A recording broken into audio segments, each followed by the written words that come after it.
Hi everybody. So in today's video, we're going to be learning lesson 10 from unit 2, which is all about something called differentiability. So our two targets for today are number 1, I can determine whether a function is or is not differentiable at a given value. So one of the new things we're going to learn is what makes a function differentiable, and then your job is going to be to determine if a function is or is not differentiable at a certain spot. And our second learning target is I can describe the relationship between differentiability and continuity. So these are two big ideas from first semester of calculus, the idea of continuity, which we learned in unit 1, and differentiability, which we're learning now. And there is a relationship between the two. So we need to kind of solidify how those two concepts are related to each other. All right, so the first thing is let's talk about what differentiable is versus what not differentiable is. In previous lessons, we've learned that we can use the derivative of a function to find the instantaneous rate of change. This is also known as the slope of a tangent line or the slope at one point. So this is just a review that this is some vocabulary you should know. The derivative is the same thing as the instantaneous rate of change, which is the same thing as the slope of the tangent line, which is the same thing as the slope at one point. These are all the same thing. If a function is differentiable at x equals c, so at some x value, then the derivative of the function exists at that point. So in other words, if you find the derivative, it actually exists. If a function is not differentiable at x equals c, then the derivative does not exist at that point. So differentiable, it literally just means you are able to differentiate or take the derivative of the function at that specific place. Okay, so that's the new vocab word. Differentiable means we can take the derivative exists. Not differentiable means the derivative does not exist. And we're going to look at this in a couple different ways. The first way we're going to look at differentiability is by analyzing a graph. So this section of the notes is going to focus on how do we look at a graph and determine if that function is differentiable or not. In general, a function is differentiable everywhere except under the following circumstances. So we assume a function's differentiable unless otherwise there's one of these things happening. The first option is that there's a corner.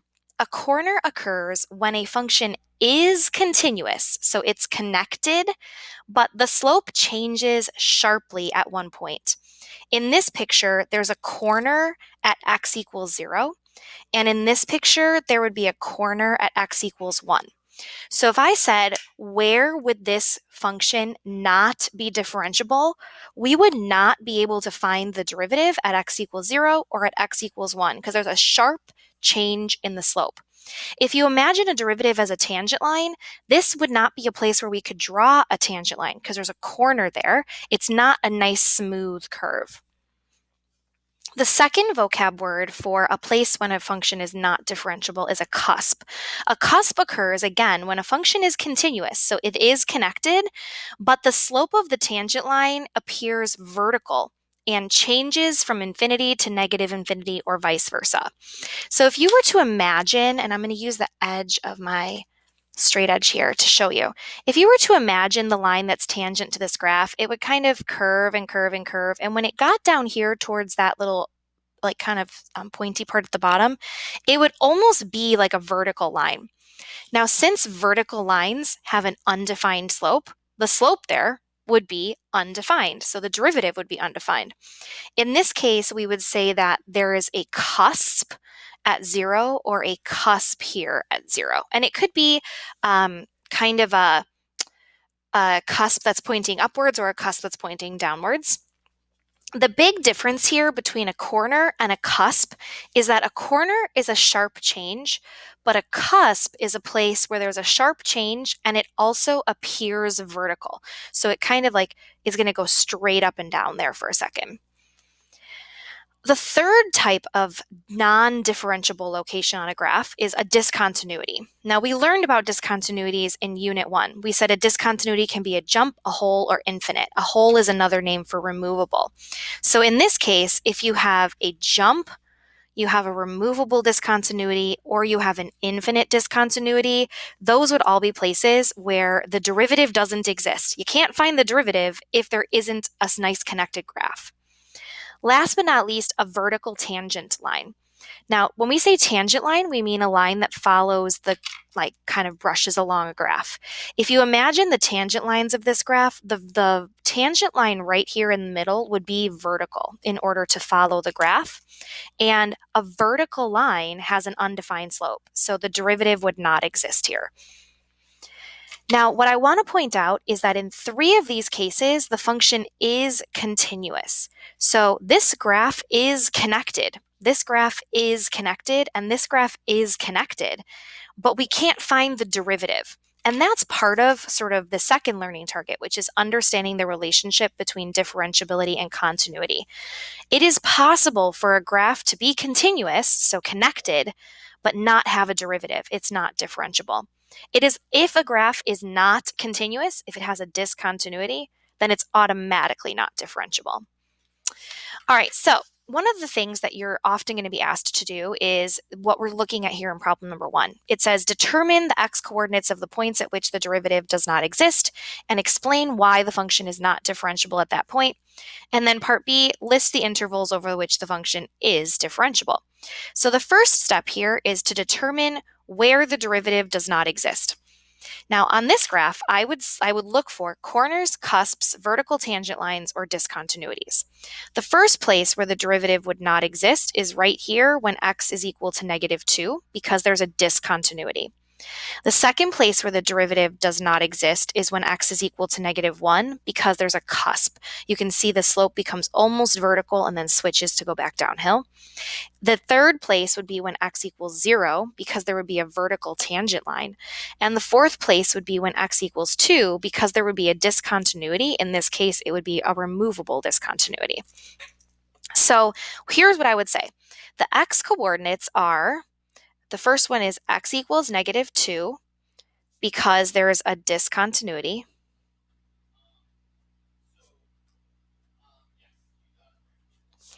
The second place is x equals -1 because there's a cusp.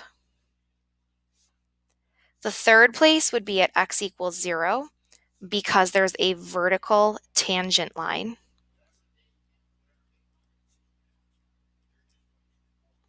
And the last place, the fourth place, would be at x equals 2 because there's another discontinuity. It's 2 different types.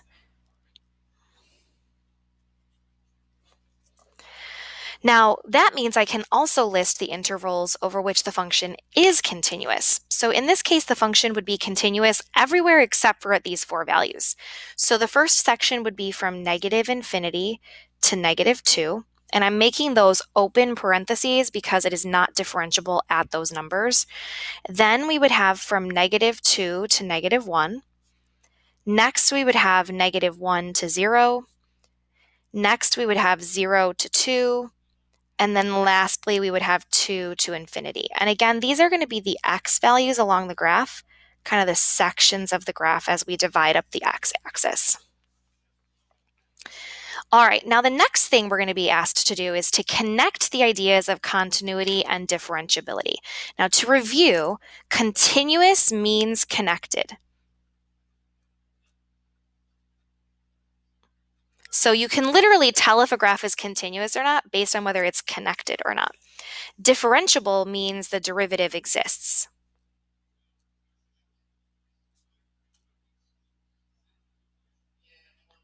And these ideas are connected. So here's how we kind of draw those connections. If a function is differentiable, then it must also be continuous. However, just because a function is continuous does not mean that it's differentiable. Here's how I kind of understand that for myself. If a function is differentiable, then it has to be continuous because any discontinuity would make it not differentiable. However, it is possible to have a function that's connected, but not differentiable. For example, if there's a corner, a cusp, or a vertical tangent. So to determine if a function is differentiable, we have to go through 2 steps. You can think about this as a checklist. First, we need to check for discontinuities. So as a reminder, that means that the limit as x approaches the value from the left has to be equal to the limit as x approaches that value from the right. And it has to equal the function value. That's the definition of being continuous. Then we need to check the derivative. So we would actually find the derivative and check for any x values where the derivative is undefined. So is there a place where there's a vertical tangent, or is there a place where you can't plug in x equals -1 because it gives you 0 in the denominator? That kind of thing. Is there a place where the derivative is not defined? Now, as a note, there are certain functions that should stand out to you. Absolute value functions always have a corner. They're always going to have some sort of a corner, whether it's a corner facing up or a corner facing down. Rational functions, you need to check for holes and vertical asymptotes. The key here is to factor. If the factor cancels, it's a hole. If the factor does not cancel from the denominator, it's a vertical asymptote. And last but not least, the piecewise functions, you need to check the breaking point because there's a good chance it's maybe not connected or that the graph doesn't transition smoothly from one piece of the piecewise function to the other one. So let's try this. For problem number 2, it says the function is given here. Determine whether f of x is or is not differentiable at x equals 0. First, let's check to make sure that it's continuous. The reason I'm going to check continuous first is because if it's not continuous, it's automatically not differentiable. If it is continuous, then we have to take step 2 and find the derivative and determine if that exists at 0 or not. So to check to see if it's continuous, I would check the limit as x approaches 0 from the left. I would make sure that that's equal to the limit as x approaches 0 from the right. And then I would make sure that that's equal to f of 0. Now, in this function, 0 from the left would be the top, so I would get 0 if I plug that in. 0 from the right would be the bottom, which I would get 0. And then the equal to is the top again, so I would get 0.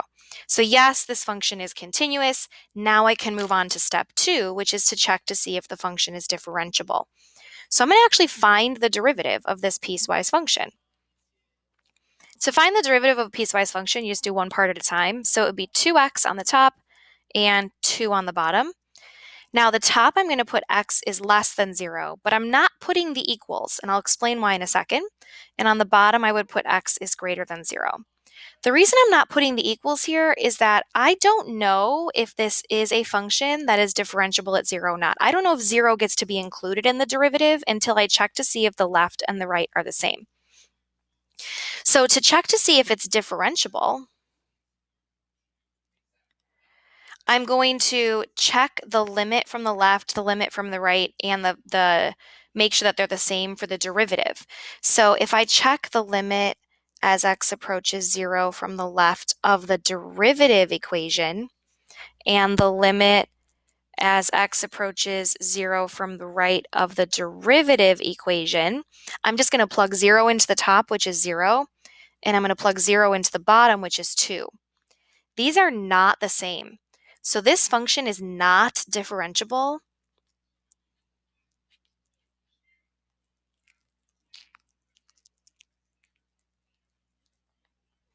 at x equals 0. Now, because it's not differentiable there, I am not going to put a little line under the 0 because I can't include the 0 in the derivative. The derivative doesn't exist at 0. So that equal to gets determined whether you include that or not, that little underline, the equal to, based on whether the derivative exists at that endpoint or not. All right, let's try another one. So in this problem, it says the function f is given by the following. Determine whether f is or is not differentiable at x equals 1. So it's the same function, but it's a new breaking point at x equals 1. First, we're going to check to see if our function is continuous or not. So first, I'm going to check the limit as x approaches 1 from the left. I'm going to check the limit as x approaches 1 from the right, and I'm going to check f of 1. Now in this case, if I plug the 1 into the top, that's the left, I would get 1. If I plug the 1 into the bottom, that's the right, I would get 2. And if I plug 1 into the equals, like where is it equal? It's the top again, and I would get 1. You'll notice that these are not the same, so this function is not continuous. What that means is that we are automatically not differentiable because any discontinuity automatically means you're not differentiable.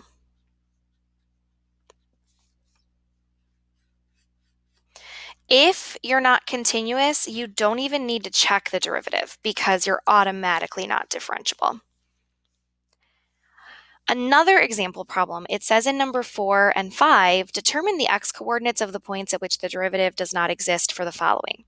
So the first problem here, number 4, what I should be thinking in my head is, hey, this is an absolute value equation, so there's going to be a corner somewhere.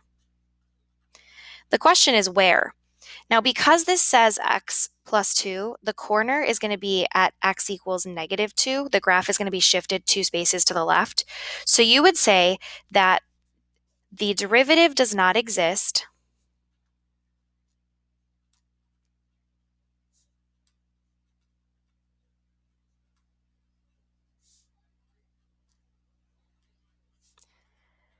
at x equals -2 because there would be a corner.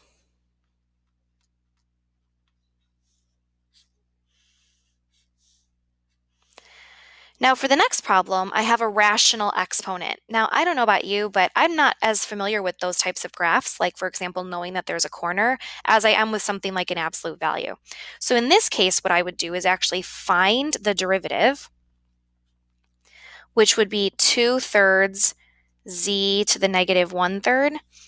And then I'm going to simplify that. I'm just going to move the -1/3 power to the bottom. And it becomes a positive, which means I have 2 divided by 3 times the cube root of z. Then I would ask myself, are there any values for which this equation is undefined? The answer is yes. I cannot have z be worth 0 because then I would have a 0 in the denominator. So I would say that for this problem, the derivative does not exist.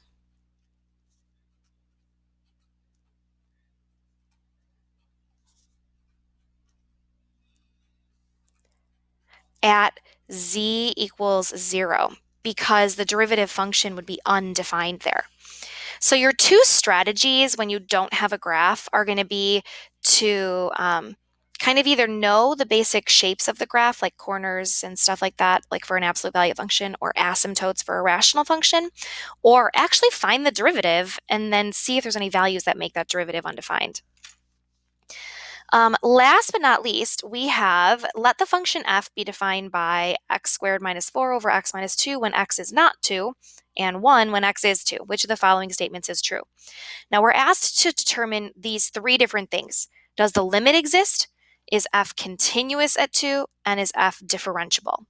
You're going to need to figure these things out one at a time, and I would recommend going in order because if the limit does not exist, it's not continuous. If it's not continuous, it's not differentiable. So you kind of have to work through these one at a time, but starting at the top. So I want to figure out if the limit as x approaches 2 exists. In order to figure out if the limit exists, all we need to do is find the limit as x approaches 2 from the left and the limit as x approaches 2 from the right. And we don't need to worry about the actual function value, like f of 2, because that would be part of continuity, but it's not part of a limit. The function can be undefined and the limit will still exist. Now, in order to do that, I need to look at numbers that are close to but not equal to 2. So because I want to be approaching the 2 but not actually equal to the 2, I'm going to use the top equation here. To find the limit, I would try to plug in the number 2, but unfortunately, when I try to plug in the number 2, I get 0. It doesn't work. So instead, I'm going to maybe factor and see if something cancels, and that might make it so it's plug-inable so that I'm able to use substitution.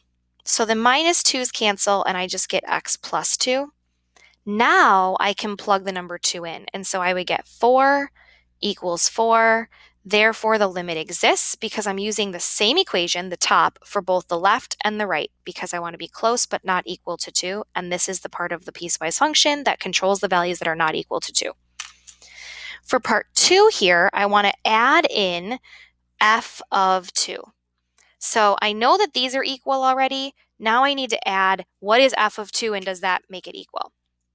In this case, f of 2 would be the bottom part of this equation, and the reason it would be the bottom is that's when x is equal to 2. F of 2 is equal to 1.